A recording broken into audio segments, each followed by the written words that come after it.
এতদিন ধরে ফুটবলটা যেভাবে সবাই দেখে এসেছে সেখান থেকে যদি নিয়মের পরিবর্তন হয় এবং সেটা যদি বিশ্বকাপে হয়, কারণ সেখানে তো অনেক সিজনাল ফ্যানও আসলে ফুটবল খেলাটা দেখবেন, তাদের কাছে মনে হতে পারে এ কোন সিদ্ধান্ত হলো। এমন অনেক কিছুই এবারের ফুটবলে প্রথমবারের মতো ঘটতে যাচ্ছে। 10 সেকেন্ডের নিয়ম আসতে যাচ্ছে, ট্যাকটিক্যাল টাইম আউট বাতিল হতে যাচ্ছে এবং ভিএআর সরাসরি নিজেরাই ইন্টারপ্রেট করবে ম্যাচে। যেই সব নিয়ম এবারের বিশ্বকাপের জন্য একেবারেই নতুন, একটা একটা করেই যদি আমরা দেখি, সেট পিসের আগে পেনাল্টি এরিয়ায় ফাউলের সিদ্ধান্তে ভিএআর সক্রিয় হবে। তার মানে তো ঘটনাটা এমন হবে, আপনার ধরেন আপনি সেট পিস নেয়ার আগে কর্নার কিক বা ফ্রি কিক আপনি নিচ্ছেন, তার আগে যদি কোনো একটা প্লেয়ার ফাউলের শিকার হয় এবং ওইটা যদি ধরেন এমনভাবে ভিজুয়ালাইজ করা হয় যে ওই সিদ্ধান্তটার ওপরে গোল হওয়ারও একটা সম্ভাবনা থাকে, তখন সেটা আসলে বাতিল হয়ে যাবে, রাইট? এক্স্যাক্টলি। তখন ওখান থেকে যদি কোনো ফার্দার ইনসিনুয়েশন হয় তখন রেফারি খেলা থামিয়ে ফাউলের সিদ্ধান্ত দিতে পারেন। দ্বিতীয় হলুদ কার্ড আর যে কোনো দলের কর্নার পাওয়া নিয়েও ভিএআর এর ক্ষমতা থাকবে। দ্বিতীয় হলুদ কার্ডের ক্ষেত্রে যেটা ছিল না, ভিএআর সেখানে অ্যাক্টিভ হবে। থ্রো ইন আর গোল কিকের সময় 5 সেকেন্ডের একটা কাউন্টডাউন থাকবে, টাইম আউট থাকবে। কোন দলের সময় মুখ থেকে কথা বললে লাল কার্ড, ক্রিস্টিয়ানি আর ভিনিসিয়াসের ইস্যুর পরে এই ঘটনা প্রতিবাদের নামে মাঠ ছেড়ে গেলে পেতে হবে শাস্তি। এমনকি ওয়াক ওভার যদি আপনি করেন একবার, তাহলে পুরোপুরি আপনাকে ম্যাচ থেকে ফরফিট করে অন্য দলকে 3-0 গোলের জয় উপহার দিয়ে দেওয়া হবে। বাধ্যতামূলক 1 মিনিট অফ ফিল্ড ট্রিটমেন্ট। আপনি যদি ইনজুরি থাকেন তাহলে আপনাকে 1 মিনিট পরে শুশ্রূষা নিয়ে তারপরে মাঠে প্রবেশ করতে হবে পরের বিরতিতে।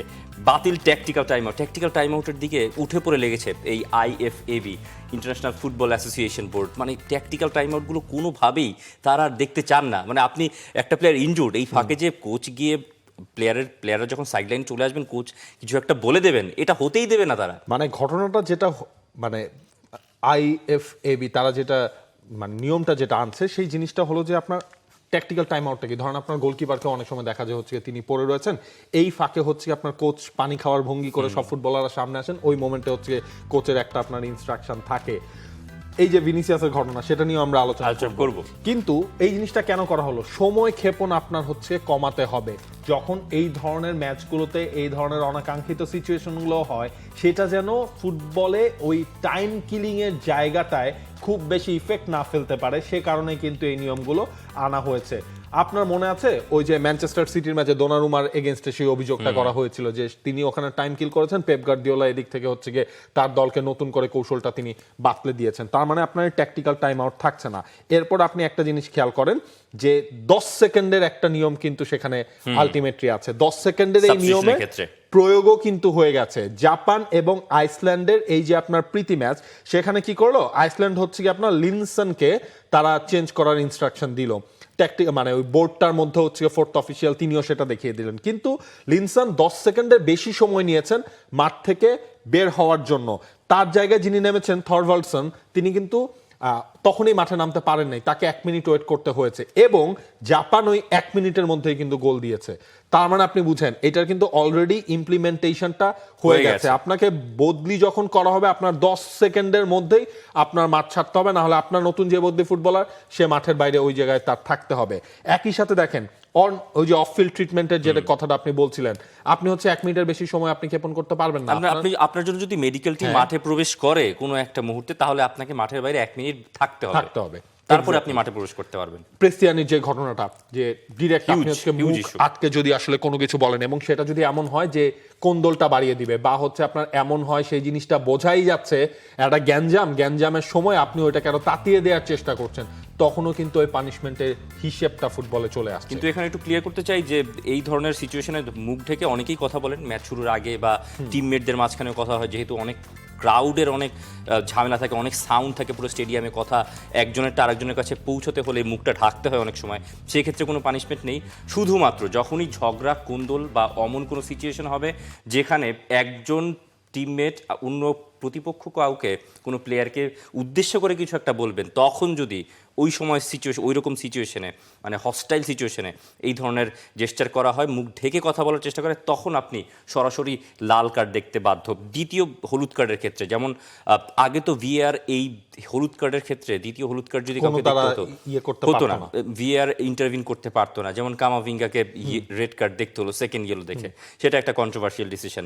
মানে এই পুরো মৌসুমটা, এই গত মৌসুমটায় যা যা হয়েছে আপনি দেখুন, মরক্কো এবং সেনেগালের আফকন ফাইনাল, যেখানে সেনেগালের ওই কোচিং টিম ডাগ আউট থেকে সবাইকে নির্দেশ করা হলো তোমরা চলে আসো, তারা ওয়াক অফ করলো, এরপরে গিয়ে তারা আফকনটা জিতলো, কিন্তু ওই ওয়াক অফের শাস্তি তারা পেয়েছে আফগানের শিরোপা উঁচিয়ে ধরার আরও পরে।